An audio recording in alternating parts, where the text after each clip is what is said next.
할렐루야. 오늘 주께서 우리 모두에게 넘치는 은혜를 주시기를 소원합니다.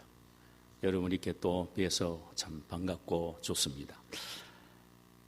오늘 우리가 함께 나누고자 하는 말씀의 제목은 풍성한 열매를 위하여라는 제목이고, 본문은 누가복음 8장 9절에서 15절까지의 말씀입니다.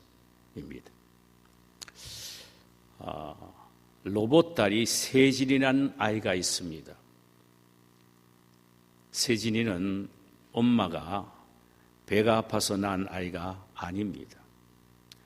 두 다리 한쪽 손이 없이 버려진 아이를 입양하여 아들로 삼았습니다.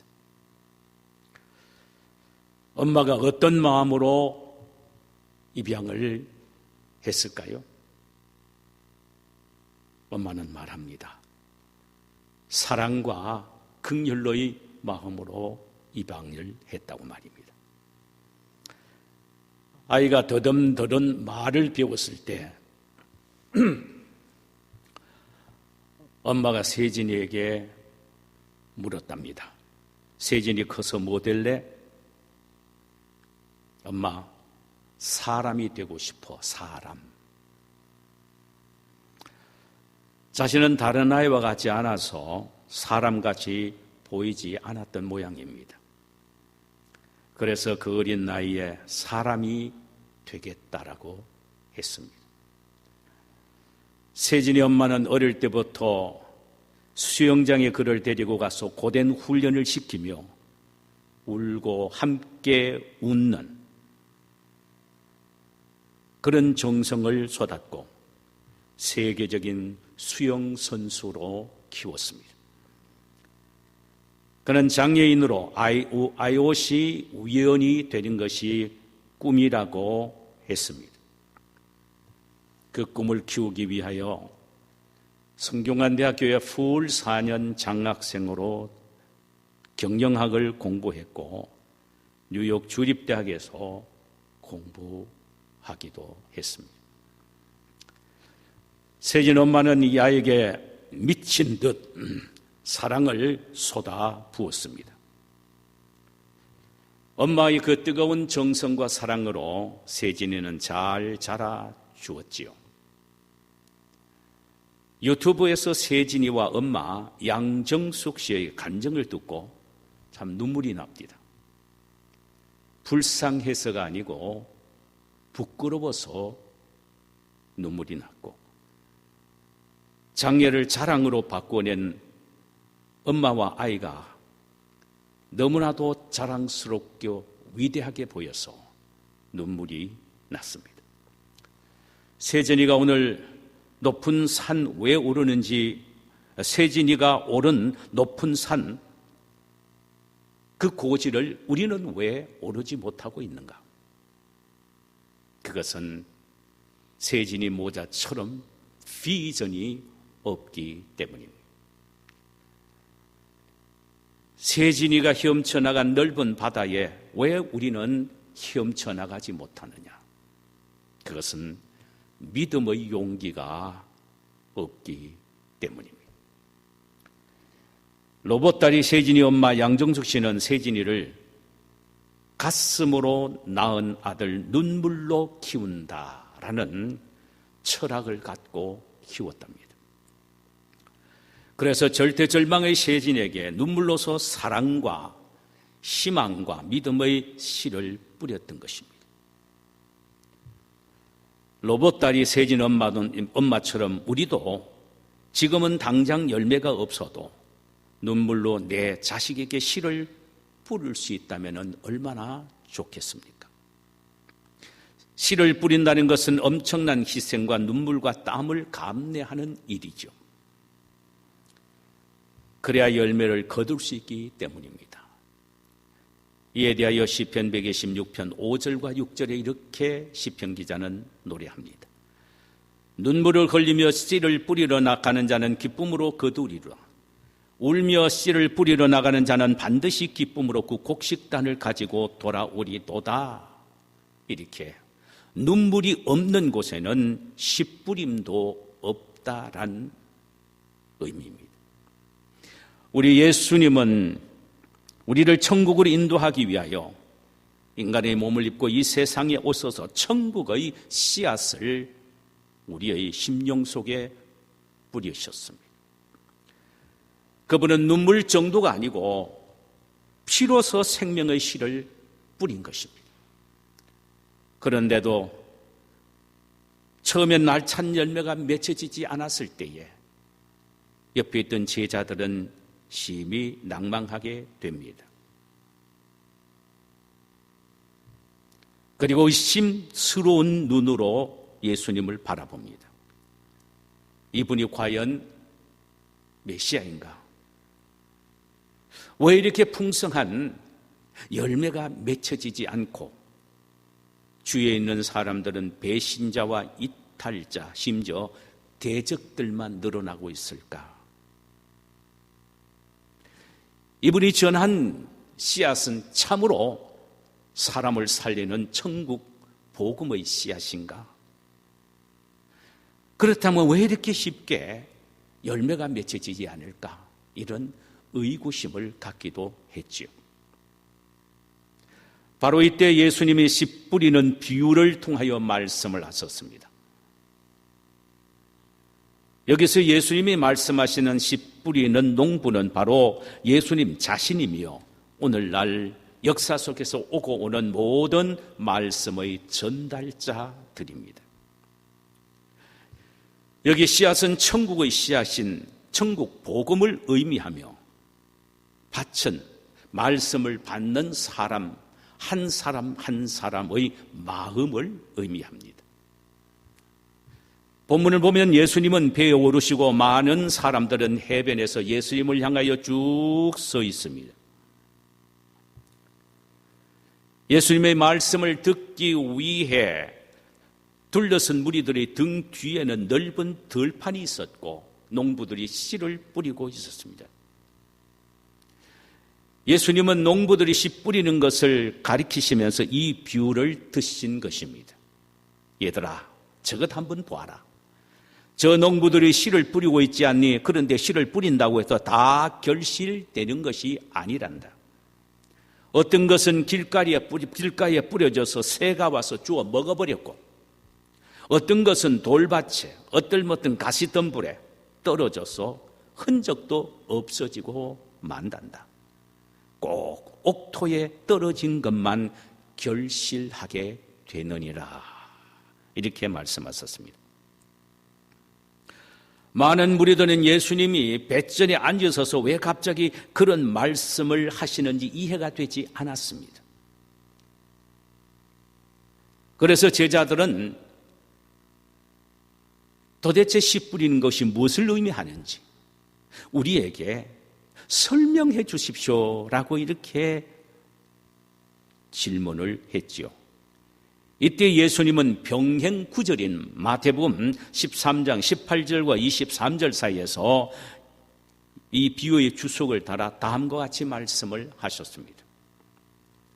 그런즉 씨 뿌리는 비유를 들어라. 아무나 천국 말씀을 듣고 깨닫지 못할 때는 악한 자가 와서 그 마음에 뿌리는 것을 빼앗나니 이는 곧 길가에 뿌린 자요. 돌밭에 뿌렸다는 것은 말씀을 듣고 즉시 기쁨으로 받되 그 속에 뿌리가 없어 잠시 견디다가 말씀을 인하여 환난이나 핍박이 일어나는 때에는 곧 넘어지는 자요. 가시떨기에 뿌렸다는 말씀은 드러나 세상의 염려와 재리의 유혹에 말씀이 막혀 결실치 못하는 자요. 좋은 땅에 뿌렸다는 것은 말씀을 듣고 깨닫는 자니 결실하여 혹 100배, 혹 60배, 혹 30배가 되느니라고 하셨습니다. 여기에 씨 뿌리는 부유 속에서 등장하는 씨는 하나님의 말씀이며 받는 사람의 마음이 밭이라는 사실이라는 것을 이미 우리는 앞에서 언급을 했습니다. 그런데 중요한 것은 씨는 좋고 뿌리는 자도 열심인데 문제는 밭인 듣는 자의 마음이라는 사실이에요.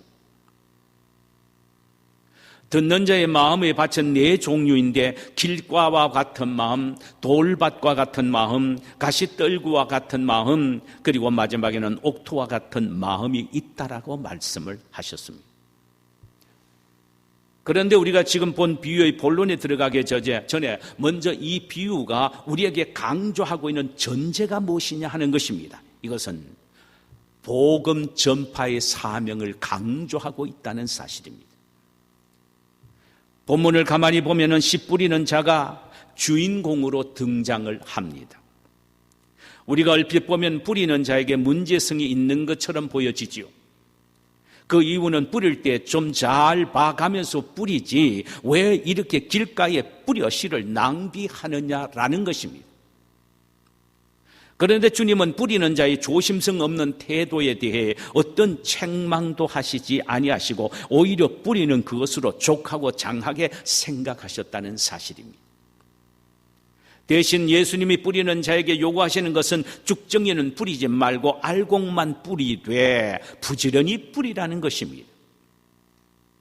당시 팔레스틴 지역에는 씨 뿌리는 방법이 두 가지가 있었다고 합니다.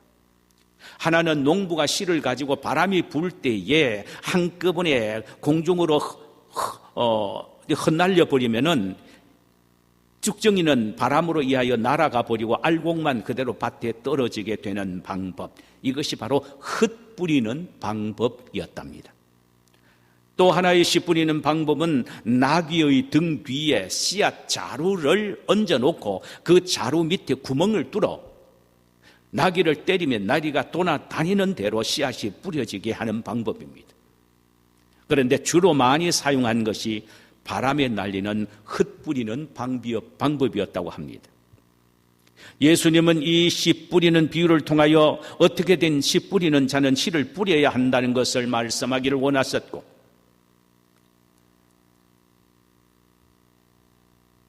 복음의 씨를 뿌리는 자의 발과 손이 얼마나 귀중한가를 말씀하시고 계십니다. 씨와 밭 사이에는 반드시 뿌리는 자의 손이 있어야 한다는 말입니다. 아무리 좋은 씨앗이 있고 옥토가 기다리고 있다고 해도 뿌리는 자가 없으면 아무 소용이 없다는 것이죠. 뿌려야 새 생명이 탄생의 역사가 일어나게 된다는 것입니다. 그러나 비록 좋은 씨를 갖고 뿌리는 자가 열심히 뿌린다고 해도 밭이 좋지 않으면 큰 열매를 기대할 수가 없다는 사실입니다. 왜 뿌렸는데 열매가 맺지 못할까? 그것은 뿌린 자의 책임이 아니고 밭의 책임임을 강조하십니다. 그래서 밭으로 하여금 열매 맺는 기회를 주기 위하여 씨를 부지런히 뿌려라고 말씀을 하신 것입니다. 복음은 항상 어디서든지 전해야 합니다. 받아들이고 안 받아들이고는 오직 받는 사람의 몫입니다. 우리가 본문을 통하여 발견할 수 있는 것은 하나님의 말씀을 듣는 대로 다 받아들이면 얼마나 좋겠느냐 하는 것입니다. 그런데 실제로 뿌려봤자 유효하게 열매를 거두는 확률은 4분의 1이라는 사실이에요. 참 안타까운 모습입니다. 길가, 돌밭, 가시덤불, 옥토 중 옥토에 떨어진 것만 풍성한 수확을 기대할 수가 있다는 것입니다. 이 시간 제가 이 말씀을 전하지만 여러분 가운데 하나님의 말씀을 진심으로 받아들이는 사람은 얼마나 되는지 심히 의심스럽고 염려스럽고 걱정스러운 부분입니다. 그러나 이 말씀을 안전할 수가 없지요. 이제 본격적으로 본론에 한번 들어가십시다. 자, 네 종류의 마음의 밭 가운데 오늘 생각해 볼 것은 길가 밭에 떨어진 씨앗에 대하여 생각을 해 보십시다. 길가 밭에 떨어진 씨앗. 12절 보면은 길가에 있다는 것은 말씀을 들은 자니 이에 마귀가 와서 그들로 믿어 구원을 얻지 못하게 하려고 말씀을 그 마음에서 빼앗는 것이요. 그랬습니다. 마태복음 13장 4절에는 뿌릴 새 더러는 길가에 떨어지며 새들이 와서 먹어버렸고, 자, 길가 밭에 하나님의 말씀이 떨어지면은 누가복음에서는 마귀가 와서 씨앗을 낚아채 간다고 했고, 마태복음에서는 새가 와서 먹어버렸다고 했습니다. 같은 의미입니다. 길가란 길과 같은 마음을 의미합니다. 길과 같은 마음.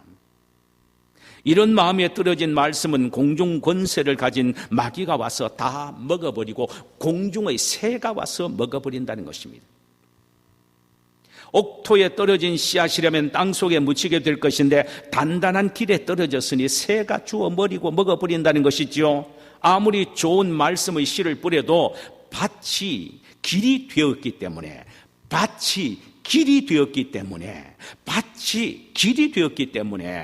뿌리가 뻗지 못하여 공중 권세인 사단이 와서 말씀의 씨앗을 빼앗아 먹어버리게 된다는 것이죠. 같은 시간에 같은 말씀 증거자 입을 통하여 같은 말씀을 들어도 어떤 사람은 아멘하며 말씀을 잘 받아들이는데 어떤 사람은 그 말씀에 감동도 없을 뿐만 아니라 자신에게 주신 말씀으로 받아들이지 않고, 저 말씀은 우리 시어머니가 들었으면 좋겠다, 저 말씀은 우리 며느리가 들었으면 좋겠다, 딱 조집사에게 하는 말씀이야 하며 전혀 자신에게 적용하지 않고 다른 사람에게 적용하는 사람, 이런 사람이 바로 길가와 같은 마음의 밭입니다.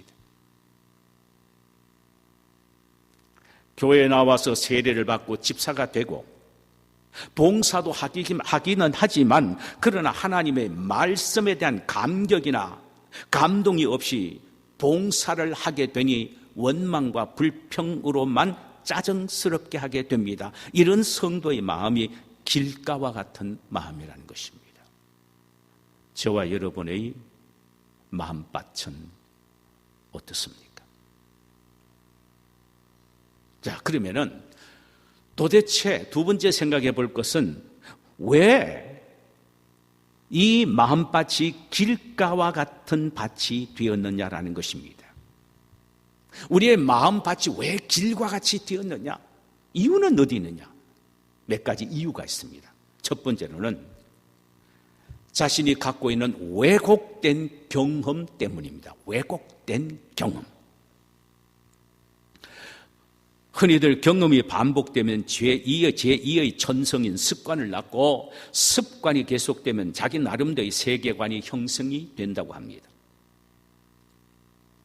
그렇게 되면 한번 자기가 경험하고 깨닫고 안 것은 전부인 것처럼 생각하며 절대화시키게 되는 것입니다.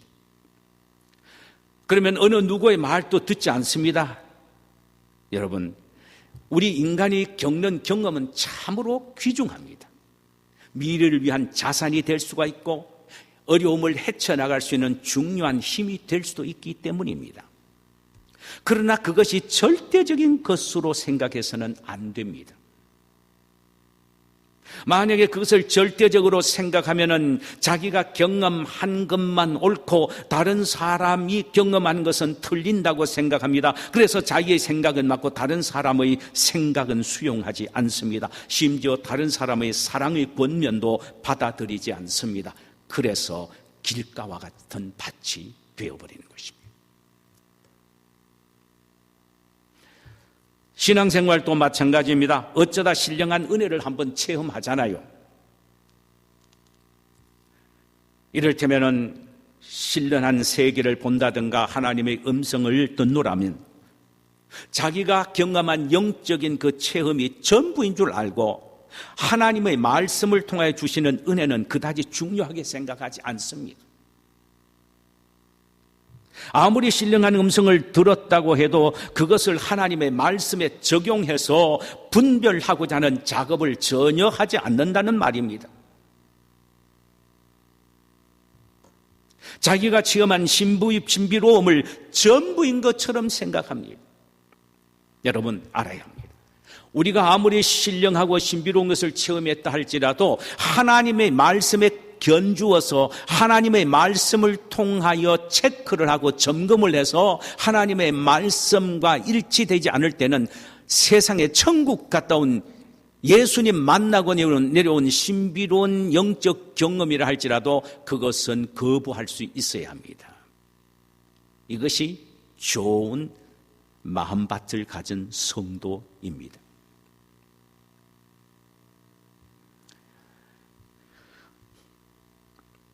마가복음 9장 14절 이하에 보면은요, 예수님이 베드로와 요한과 야고보를 데리고 변화산에 올라가셨고 산 아래는 9명의 제자들이 있었습니다.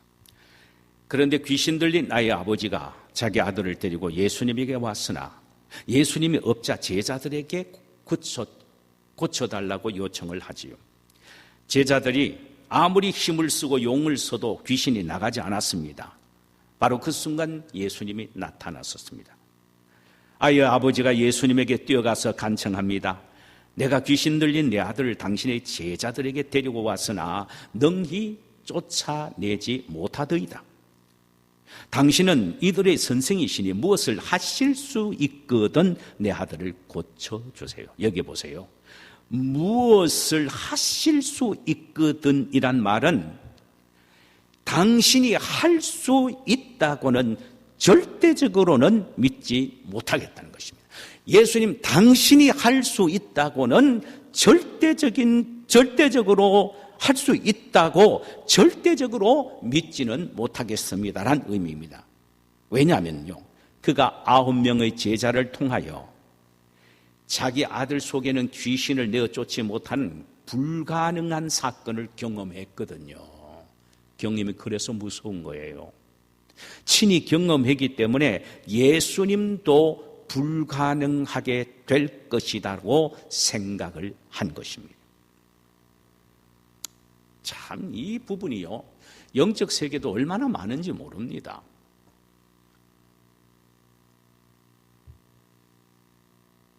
열심히 하나님 앞에 기도 제목을 내놓고 기도하면 응답받는다라는 말씀 붙잡고 열심히 기도했습니다. 그런데 응답을 경험하지 못했습니다. 어느 날 목사님이 기도하면 응답받습니다 라는 외침의 설교를 듣고는 그는 지난번에도 기도했는데 응답되지 않았는데 이번에 무슨 응답될까 하면서 자신이 지난번의 경험을 극대화시켜서 지금 설교 말씀까지도 거부하면서 평가하고 있습니다. 한 아가씨가 있습니다. 사랑하는 남자와 연애를 했는데 그만 실패하고 말았습니다. 소위 말하면 남자에게 배척을 당한 겁니다. 그때 그 자매가 하는 말이 이것입니다. 제가 직접 들은 거죠. 상담하면서. 남자들은 다 도둑놈이다. 왜 그럴까요? 자기가 경험한 그 경험이 절대적인 것으로 생각했기에 모든 남자가 다 도둑놈처럼 보여지게 되는 것입니다. 성도 여러분, 우리에게 경험은 참 중요합니다. 그러나 그것이 신앙 성장의 디딤돌이 되게 해야지 신앙 성장의 거침돌이 되게 해서는 안 됩니다. 만약에 그리하면 나도 모르게 순간적으로 점점 나의 마음의 밭이 단단한 길가밭처럼 되어버린다는 사실을 알아야 합니다. 그래서 예수 안에서 긍정적인 믿음과 긍정적인 마음을 가져야 합니다. 지난번에 안 됐으면 이번에는 오늘은 하나님이 역사하신다는 이런 긍정적인 믿음과 마음을 가져야 되고, 지금까지 하나님이 나에게 베풀어 주신 은혜를, 그 은혜의 경험들을 리마인드 시켜서 긍정적으로 받아들일 수가 있어야 합니다. 그래야 우리의 마음의 밭이 부드러운 옥토로 존속할 수가 있다는 말씀입니다. 두 번째로, 습관적인 신앙이 우리의 마음을 길가와 같은 밭으로 만듭니다. 습관적인 신앙입니다. 신앙에 있어서 습관은 참 중요합니다. 주일 되면 교회 가야 한다. 아침에 일찍 일어나서 기도로부터 하루 일과를 시작해야 한다. 밥을 먹듯 늘 영혼의 양식인 성경을 읽어야 한다는 등은 좋은 습관이죠. 밥상 앞에서 늘 식기도를 습관적으로 하는 것은 매우 중요한 일이죠. 그러나 만약 그 습관의 내용인 간절함이나 믿음이 없이 반복하게 된다면 그것이 형식적이고 윗선적인 것이 되어버리는 것입니다. 이를테면 주님을 만나자고자 하는 간절함이 없이 습관적으로 그저 교회 앞마당만 밟는 예배 참석, 주님의 음성을 듣고자 하는 열망이 없는 시간만 보내는 기도 생활, 말씀을 통한 영적 변화에 대한 소망이 없이 그저 습관적인 말씀 읽기 등등은 우리를 나도 모르는 사이에 길가와 같은 마음밭으로 만들어버리고 있다는 사실입니다. 특히 신앙 가정에서 태어나 철저한 신앙 교육 없이 자란 자녀들이 이에 속하는 경우가 많습니다. 신앙의 습관은 매우 중요하나 그 속에 변화나 감동이 수반되지 않고 그저 왔다 갔다 하면은 왔다 갔다 하는 그 발걸음이 오히려 옥토와 같은 밭을 어떻게 해요? 길가와 같은 밭이 되도록 반질반질하게 만들어버리고 마는 것입니다. 이럴 경우에는 그 마음에는 말씀이 뿌리를 내리지 못하게 되니 사단이 와서 그 씨를 먹어버리는 것입니다. 습관은 중요하지만 내용이 있어야 합니다. 간절함과 열정과 뜨거운 마음, 사랑의 마음, 변화되고자 하는 욕구가 있어야 한단 말이죠. 그거 없이 그저 열심히 왔다 갔다 한다면은 그건 마음의 밭을 오히려 길가로 만드는 일이 되는 것입니다. 세 번째로 부주의 혹은 관리를 소홀히함으로 길가와 같은 밭이 되어버립니다. 시골 저희 집 앞에 삼촌의 밭이 있었습니다. 추운 겨울에는 삼촌 밭을 가로질러서 동리로 갔지요. 온 겨울 동안 다니다 보면 완전히 단단한 길이 되어버렸습니다. 화가 난 삼촌이 철조망으로 막았었지요. 초겨울부터 그렇게 관리를 했더라면 우리가 다니지 못하실 건데 이런 봄에 하면 이미 땅은 굳어져 버렸으니까 뭐 의미가 있겠어요. 부주의와 관리 소홀입니다. 영적인 면에서도 이 관리하는 것이 얼마나 중요하고 내 자신의 마음의 밭을 잘 들여다보고 주의를 기울이는 것이 얼마나 중요한지에 대하여 아가서 4장 12절에서는 이렇게 말합니다. 나의 누이, 나의 신부는 잠근 동산이요 덮은 우물이요 봉한 샘이로구나. 이것은 예수님이 당신의 누이가 되고 신부가 된 교회가 어떻게 자신들의 영혼을 관리해야 할 것인가를 상징적으로 말씀하신 내용입니다. 꽃이 만발한 동산은 사람이나 짐승이 접근하지 못하도록 잠궈야 합니다. 우물은 먼지나 독이 들어가지 않도록 늘 덮어두어야 하며 샘은 악한 자가 와서 막아버리지 못하도록 아예 봉해 놓아야 합니다. 이는 성도는 세상적인 요소가 마음속에 들어오지 못하도록 늘 잠궈야 하며 세속주의, 혼합주의, 물질주의, 쾌락주의의 독소가 들어오지 못하도록 마음의 우물을 철저히 덮어야 하며 인간적인 욕망이 마음의 샘을 막지 못하도록 늘 우리의 마음을 봉해야 한다는 것입니다. 그렇지 않으면 이것들이 들어와서 우리의 마음 전체를 휘젓고 다니므로 우리의 마음은 나도 모르는 사이에 하루아침에 길가와 같은 밭이 되어버리고 만다는 것입니다. 그러므로 우리는 마음을 잘 관리하여 길가밭이 되지 않게 해야 합니다. 마지막 하나는 그러면은 길가밭이 된 이 우리의 마음이라면은 어떻게 옥토로 만들 것인가? 해결책이 뭔가? 아예 길가밭이 아니면 좋은데 나도 모르게 길가밭이 된 이 상태라면 도대체 어떻게 회복할 것인가?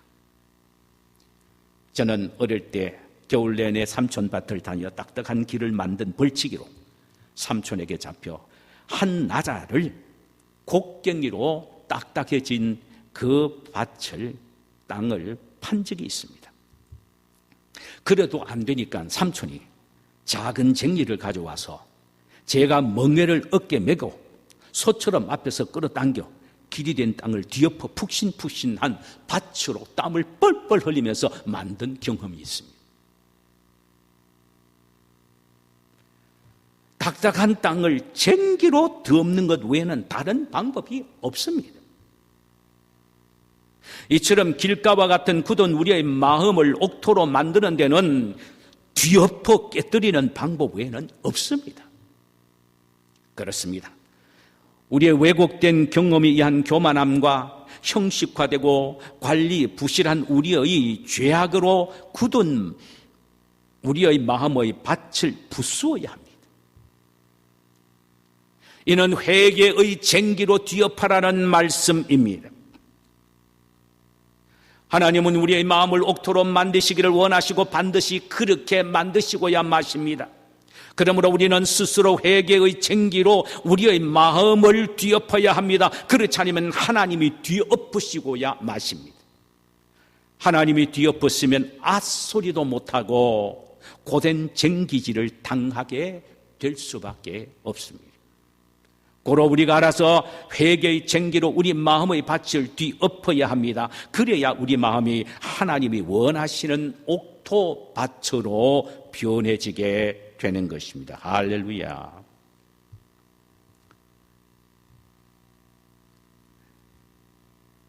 이 비유가 우리에게 강조하는 메시지는 씨도 밭도 중요하나 뿌리는 자가 중요하다는 사실과 아무리 뿌려도 밭이 좋지 않으면 열매를 기대할 수 없다는 밭의 중요성을 말씀하고 있습니다. 네 종류의 마음밭 중 그 첫 번째인 길가와 같은 마음밭에 대하여 우리가 함께 생각해 보았습니다. 씨를 뿌려보았자 길가와 같이 단단한 마음밭에는 뿌리를 내리지 못하고 사다리 와서 먹어버리고 새가 날아와서 먹어버린다는 것입니다. 이 길가밭은 왜곡된 경험과 의미 없는 습관적인 경건생활, 부주의로 말미암아 자기도 모르는 사이에 마음이 점점 더 굳어져 길가밭이 되었다는 것입니다. 이 처방책은 길가밭을 옥토로 만들기 위한 처방책은 철저한 우리 자신의 죄악들을 회개의 쟁기로 갚아 없는 것 외에는 다른 방법이 없습니다. 우리의 부주의로, 왜곡된 경험으로 우리 자신도 모르는 사이에 딱딱해진 밭은 모두 다 우리 모두의 책임입니다. 이 시간 우리 이 말씀을 생각하며 철저하게 회개의 쟁기로 갈아 뒤엎음으로 열매가 풍성하게 맺혀질 수 있는 옥토밭으로 바꿔지는 역사가 있기를 주님의 이름으로 축원합니다. 자, 이 시간에 우리 찬송 한 장 부르실까요? 찬송가 546장입니다.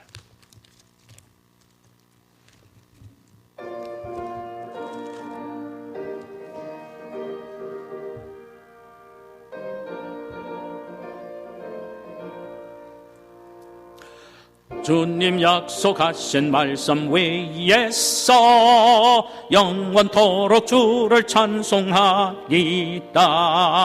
소리 높여 주께 영광 돌리며 약속 믿고 굳게 서리라.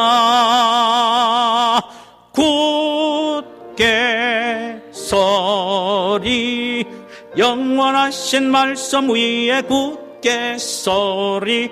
굳게 서리 그 말씀 위에 굳게 서리라. 주님 약속하신 말씀 위에서 세상 염려 내게 엄습할 때에 용감하게 힘써 싸워 이기며 약속 믿고 굳게 서리라. 할렐루야. 굳게 서리 영원하신 말씀 위에 굳게 서리. 굳게 서리. 그 말씀 위에 굳게 서리라. 주님 약속하신 말씀 위에서 영원하신 주의 사랑 힘입고 성령으로 힘써 싸워 이기며 약속 믿고 굳게 서리라. 굳게 서리. 영원하신 말씀 위에 굳게 서리. 굳게 서리. 그 말씀 위에 굳게 서리라. 주님 약속하신 말씀 위에서 성령 인도하는 대로 행하면 주님 품에 항상 안식 얻으며 약속 믿고 굳게 서리라. 할렐루야. 굳게 서리. 영원하신 말씀 위에 굳게 서리. 굳게 서리. 그 말씀 위에 굳게 서리라.